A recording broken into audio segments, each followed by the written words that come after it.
안녕하세요. 이 영상을 보는 친구는 오늘 교과서 24페이지 고구려의 성장 중에서 6번째 줄까지를 교과서를 통한 설명을 듣고 이따가 모든 친구들한테 설명을 해주시면 되겠습니다. 우리가 이런 수업을 처음 해보는 거기 때문에 여러분들의 역할이 굉장히 중요해요. 그래서 짧게 핵심만 제가 말씀을 드릴 때 그거를 잘 들어주시고 친구들한테 잘 설명을 해주셨으면 좋겠습니다. 그리고 제가 이것만큼은 꼭 친구들한테 설명해 주라고 하는 게 있을 거예요. 그거는 조금 더 유심히 듣고 이렇게 꼭 설명을 해 주셨으면 좋겠습니다. 네, 여러분들을 믿고 일단 교과서를 한번 볼게요. 교과서랑 같이 들어주세요. 이따가 여러분들은 우리가 뭘 배울지를 꼭 얘기를 해줘야 됩니다. 자, 삼국과 가야의 성장이에요. 그래서 오늘부터는 우리가 어떤 걸 배울 거냐면 지난 시간과는 다르게 이 지난 시간에 어떤 걸 배웠어요? 철기 문화를 바탕으로 한 여러 나라의 성장에 대해서 배웠죠.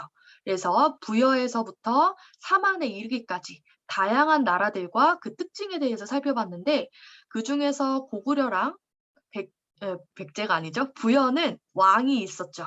왕이 있었는데 특이하게 우리가 생각했던 것처럼 왕의 힘이 강하지 않은 연맹왕국 체계라고 말씀을 드렸습니다. 근데 우리가 오늘 살펴볼 삼국과 가야의 성장은요. 삼국은 어떤 나라예요? 고구려, 백제, 신라죠. 그리고 이 가야라고 하는 나라가 어떻게 성장을 해갔는지 이게 구체적으로 뭐가 성장을 해갔냐 하면 왕권이 어떻게 성장해 갔는지예요. 그래서 우리가 생각하는 왕의 힘이 강력한 국가를 뭐라고 하냐면 중앙집권 국가입니다. 권 국가라고 해요. 그래서 우리가 오늘부터 배울 건 고구려, 백제, 신라가 어떻게 왕의 힘을 강화시켜 나갔는지에 대해서 배우는 것이 핵심입니다. 그래서 여러분들은 이 고구려가 첫 번째로 어떻게 왕권 강화에 기틀을 마련해 갔는지를 보실 거예요. 그러니까 다시 얘기하면 어떻게 중앙집권 국가가 될 수 있었느냐라는 첫 번째를 볼 겁니다. 그래서 고구려의 성장을 볼게요. 옛날로 다시 돌아가서 고구려의 건국부터 보는 겁니다. 그래서 이 고구려는 누가 세웠느냐? 주몽이 세웠죠. 근데 이 주몽의 출신이 어디냐? 바로 위에 있었던 부여 출신이었어요. 그래서 부여에서 내려온 주몽은 졸본 지역에 고구려를 세웠답니다. 옛날에요. 이 졸본 지역은 어디냐면 대략 이쯤이에요. 그래서 주몽이 나라를 세웠을 때 대략 이쯤에 고구려를 세웠습니다. 그리고 이후 수도를 옮겨요. 졸본에서 국내성으로 도읍을 옮겼답니다. 도읍을 옮겼다는 건 수도를 옮겼다는 거예요. 그래서 왜 수도를 옮겼냐? 활발한 정복 활동을 펼치기 위해서. 왜 고구려는 활발하게 정복 활동을 하려고 수도를 옮겼을까? 고구려의 지형의 특징은 산지가 많아요. 그래서 농경이 어렵습니다. 그렇기 때문에 먹고 살기 위해서는 주변 지역을 이렇게 정복할 수밖에 없었다는 것이죠. 이렇게 해서 이렇게 하기 위해 국내성으로 수도를 옮기게 됩니다. 네, 그리고 그래도 우리가 아는 것처럼 이렇게 옥저도 이렇게 쳐들어가게 되고요. 중국 9년과 대항하면서 요동 지역으로 진출을 꾀하였대요. 이 중국 9년은 뭐냐면 얘들아, 우리나라의 첫 번째 국가는 고조선이라고 했습니다. 근데 이 고조선이 어느 나라에 의해서 망했죠? 네, 중국에 있었던 한나라에 의해서 멸망을 당했어요. 이 한나라에 의해서 멸망을 당하고 한나라가 우리나라 곳곳에 중국에 통치할 수 있는 기구들을 몇 개를 만듭니다. 그거를 군현이라고 해요.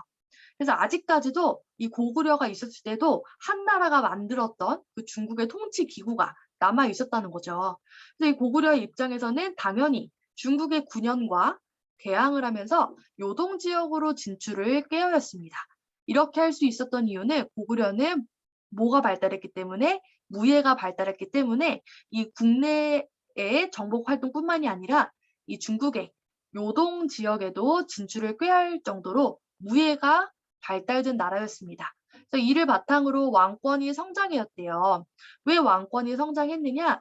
이 고구려는 전쟁이 많았던 나라입니다. 전쟁에 나가려면 각자가 개인 플레이를 하면 안 돼.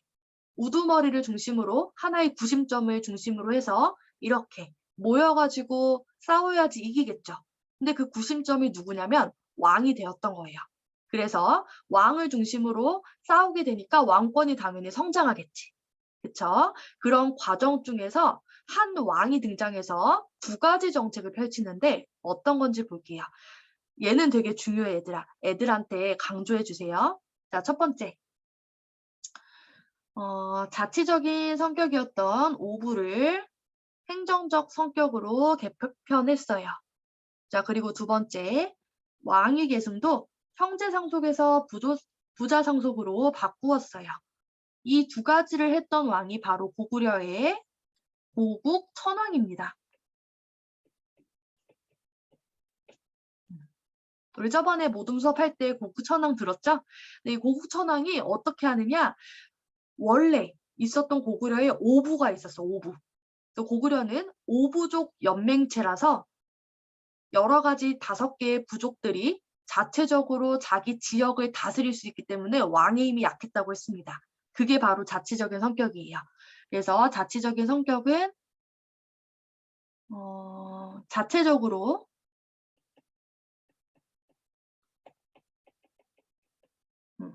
오부가 자체적으로 다스릴 수 있었다면 그 오부를 이제 어떻게 하는 거냐면 고구려의 행정구역으로 편입을 시켰어요. 이 말은 뭐냐? 예전에는 오부가 자체적으로 자기 마음대로 통치를 할 수 있었다면 이제는 고구려 안에 영토가 되었기 때문에 왕의 말을 들을 수밖에 없었다는 거예요.